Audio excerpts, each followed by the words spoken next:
Philosophy of Friedrich Froebel and Dr. Maria Montessori.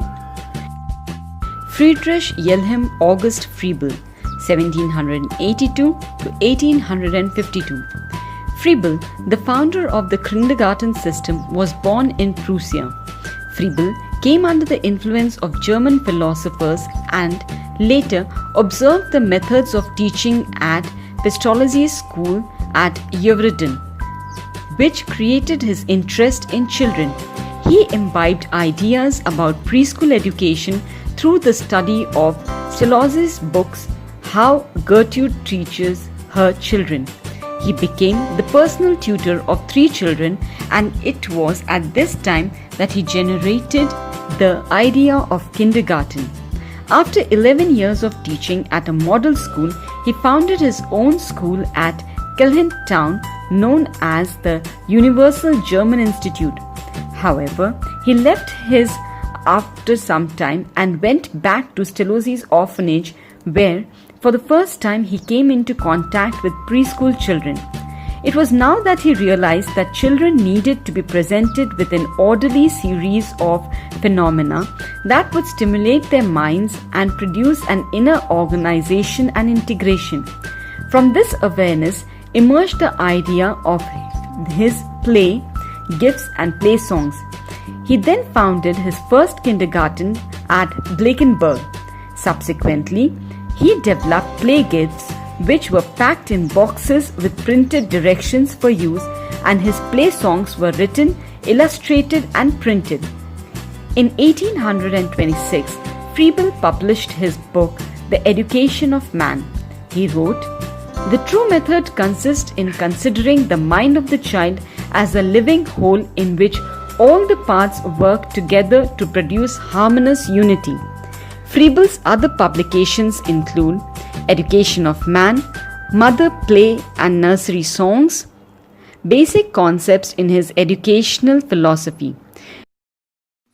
Froebel considered childhood as not merely a preparation for adulthood, rather, it has a value in itself and it possesses its own creativeness. Froebel believed that the growth of the child is directed by the inner force. The chief means of education is the child's own activity.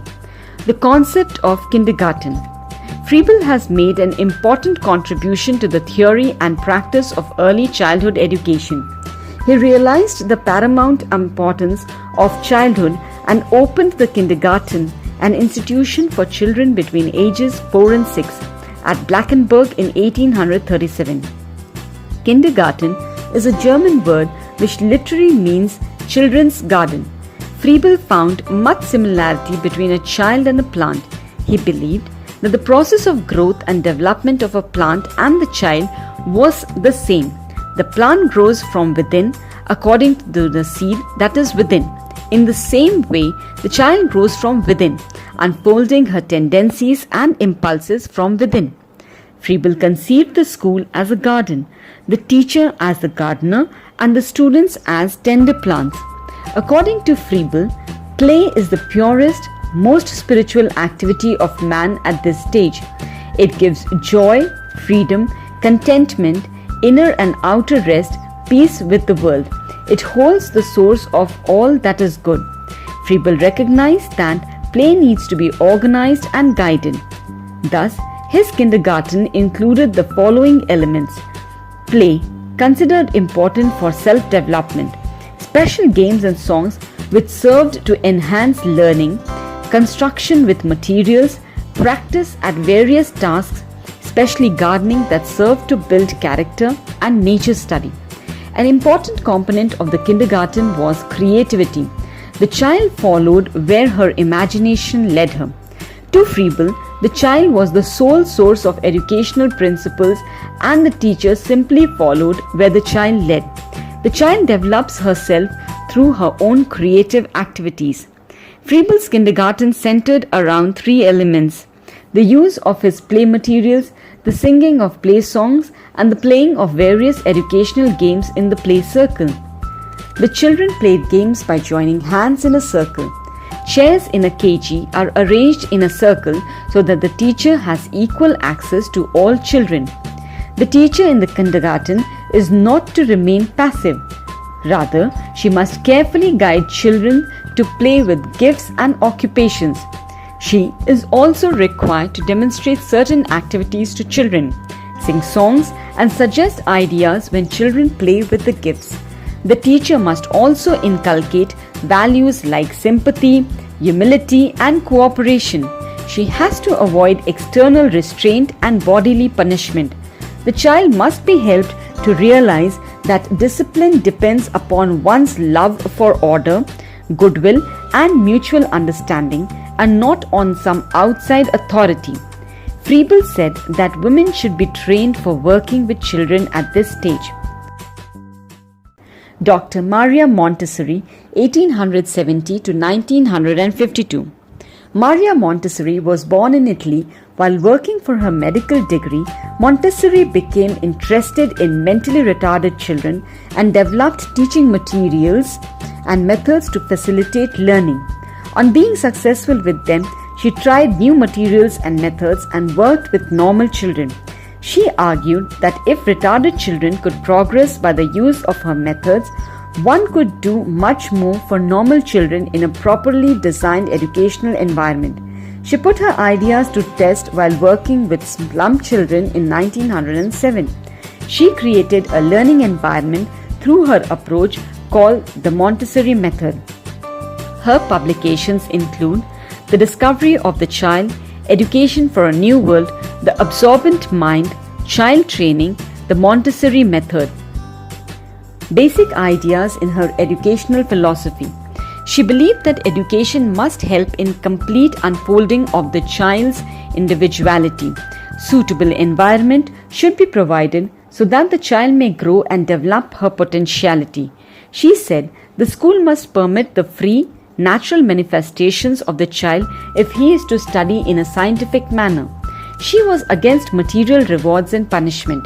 She believed that every child is unique and the rate of progress is also different for each child. Montessori shifted the emphasis from teaching to learning. She believed that self-education is true education. It was important to help the child to learn rather than making her acquire information through formal studies. Montessori asserted that the senses are the gateways of knowledge. On their training and development depends the acquisition of knowledge throughout life. She pointed out that the senses are very active during the early years and a lot of learning takes place during this period. She also attached importance to motor and physical development as a part of the early education of children. The concept of Children's House. Children's House is the name given by Montessori to a school for young children. The original Montessori house consisted of sets of rooms for intellectual work, for individual play and sleep, a club room for games and music, a dining room, a dressing room, and a garden. The activities organized in the house for children aim at their all-round development. Montessori developed her own educational materials. The Montessori system of education relies heavily on these educational materials and apparatus. These materials are mainly of three types: those for training of senses, those that teach practical skills, and those that help children to adapt themselves to the needs of school life.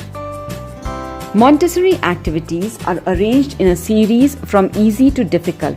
The emphasis is on encouraging the child to discover and understand concepts by herself. For example, experience with building blocks of different shapes and sizes gives opportunity to perceive length, breadth, and thickness. Arranging cylindrical pieces of the same height but different diameters in an order of increasing diameter helps children to understand concept of relative size. Similarly, at first the children associate words with their sensory experiences and gradually they acquire a descriptive vocabulary. Among other activities are fastening and unfastening buttons, hooks, laces, etc., putting the article in a room in order, setting a table, moving chairs quietly. Role of the teacher. Montessori replaces the word teacher by the word directress, as she thinks that the function of the teacher is to direct and not to teach. The motto of the directress should be, "I must diminish to let you grow." She suggested that a teacher should care for the child like a gardener who cares for plants, so that the natural growth of the child is properly guided in the process of unfolding itself. The directress should have an intimate knowledge of the mind and character of each child. She should keep the physiological records of each child's development, the weight, the height, and other measurements.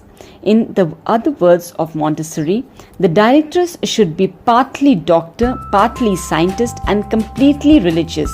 Like a doctor, she should avoid scolding or suppressing the patient in order to avoid worse situations. Like a scientist, she should wait patiently for the results. Like a religious lady, she should be there to serve the child. The directress should allow the child to grow according to his or her own inner law. Her business is to provide a suitable environment.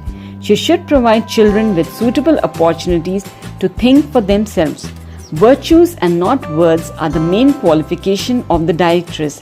She must acquire moral alertness, patience, love, and humility. She must banish anger, which prevents one from understanding the child. The soul of the child, which is pure and very sensitive, requires her most delicate care.